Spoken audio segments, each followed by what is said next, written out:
அனைவருக்கும் வணக்கம். Welcome to Evergreen Guidance Coimbatore. NEET 2025 examination. இந்த நீட் 2025 எக்ஸாமினேஷனை நோக்கி தான் எல்லா குழந்தைகளும் ப்ரிப்பேர் பண்ணிட்டு இருக்கீங்க. எல்லாருக்குமே நல்ல மார்க் வாங்குறதுடைய ஆர்வம் இருக்கும். பெற்றோர்களும் நம்ம குழந்தைகள் நல்ல மார்க் வாங்கணும்னு நினைக்கிறோம். அப்போ இந்த சூழ்நிலையில் இந்த நீட் எக்ஸாமினேஷன் அப்படிங்கிறது ஒரு காம்படிட்டிவ் எக்ஸாமினேஷன் அப்படிங்கிறத புரிஞ்சுக்கணும். அது ஒவ்வொரு வருஷமும் நீட் எழுதக்கூடிய குழந்தைகளோட ஆர்வம் அதிகமாகிட்டே இருக்கு. இந்த வருஷம் கொஞ்சம் மாற்றங்கள் கொண்டு வந்திருக்காங்க. அது கோவிட்க்கு முன்னாடி வரைக்கும் எப்படி இருந்தது, அதுக்கு முன்கூட்டி பார்த்தீங்கன்னா 200 கேள்விகள் இருந்தது. 800 மார்க் நீட் எக்ஸாமினேஷன் எழுதுவாங்க.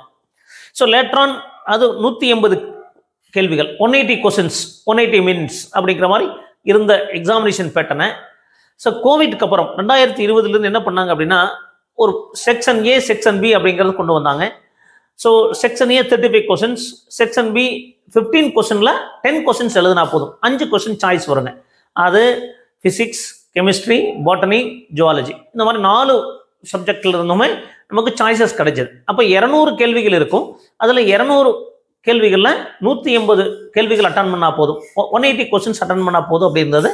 ஸோ ஃபர்ஸ்ட் டைம் என்ன பண்ணாங்க, 3 ஹவர்ஸே கொடுத்துட்டாங்க 2020. அதுக்கப்புறம் இந்த மாதிரி டைம் மேனேஜ்மெண்ட் இல்லை, 200 கொஸ்டின்ஸ் ரீட் பண்ணுறதுக்கான டைம் இல்லை அப்படிங்கிறனால ஒரு 20 மினிட்ஸ் எக்ஸ்ட்ரா கொடுத்தாங்க. 3 ஹவர்ஸ் 20 மினிட்ஸ், டோட்டலாக 200 மினிட்ஸ் இருந்ததுங்க.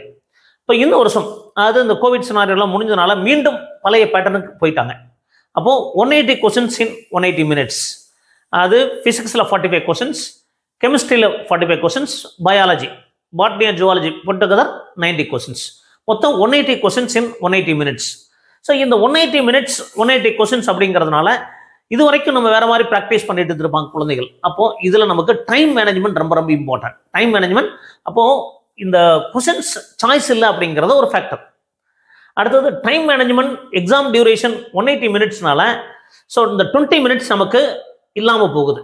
இந்த 20 மினிட்ஸ் பெரிய தாக்கத்தை ஏற்படுத்தும் அப்படிங்கிறத புரிஞ்சுக்கணும்.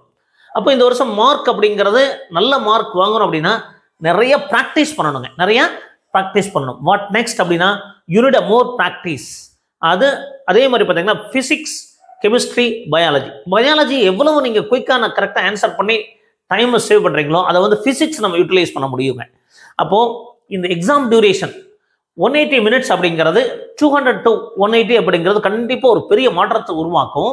நிறைய மாணவர்களுக்கு ஒரு ஸ்ட்ரெஸ்ஃபுல்லான என்வரான்மெண்ட் கிரியேட் பண்ணும். பட் அந்த ஸ்ட்ரெஸ்ஃபுல் என்வரான்மெண்ட் போகாமல் இருக்கணும்னா மோர் ப்ராக்டிஸ் இஸ் ரெக்வயர்ட். அடுத்தது சாய்ஸஸ் கிடையாது.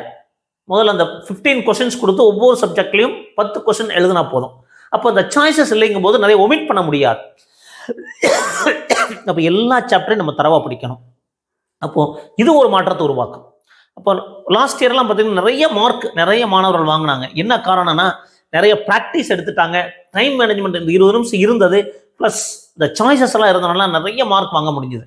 அப்போ இந்த வருஷம் கண்டிப்பாக நீட் 2025ல யார் நல்ல மார்க் வாங்க முடியும் அப்படின்னு பார்த்தீங்கன்னா நிறைய ப்ராக்டிஸ் எடுத்து 180 கொஸ்டின்ஸை 180 மினிட்ஸில் முடிக்கிற மாதிரி ப்ராக்டிஸ் எடுத்துருக்கணும். சாய்ஸ் இல்லாமல் அட்டன் பண்ணுறதுக்கான ப்ரிப்ரேஷன் இம்ப்ரூவ் பண்ணியிருக்கணுங்க. அது நம்ம இந்த சாப்டர் விட்டுறலாம் அப்படின்னு சாய்ஸஸ் நம்ம எடுத்துக்கிட்டோம் அப்படின்னா கண்டிப்பாக மார்க் குறையறதுக்கான வாய்ப்புகள் இருக்கும். அப்போ வாட் நெக்ஸ்ட் அப்படின்னா நீங்கள் நல்லா படிக்கணும், நல்ல மார்க் வாங்கணும் அப்படின்னா நீங்கள் more practices required. Time management improve பண்ணுங்க. இன்னும் டைம் இருக்குது, இந்த மாதிரி ப்ராக்டிஸ் பண்ணிகிட்டே இருங்க. சாய்ஸ் இல்லாமல் எல்லா போர்ஷன்ஸையும் கவர் பண்ணோம் அப்படின்னா நல்ல மார்க் வாங்க முடியும். நீங்கள் எல்லாரும் நல்ல மார்க் வாங்கி இங்கே எதிர்பார்த்த கல்லூரி கிடைக்கணும்னு நான் வேண்டிக்கிறேன்.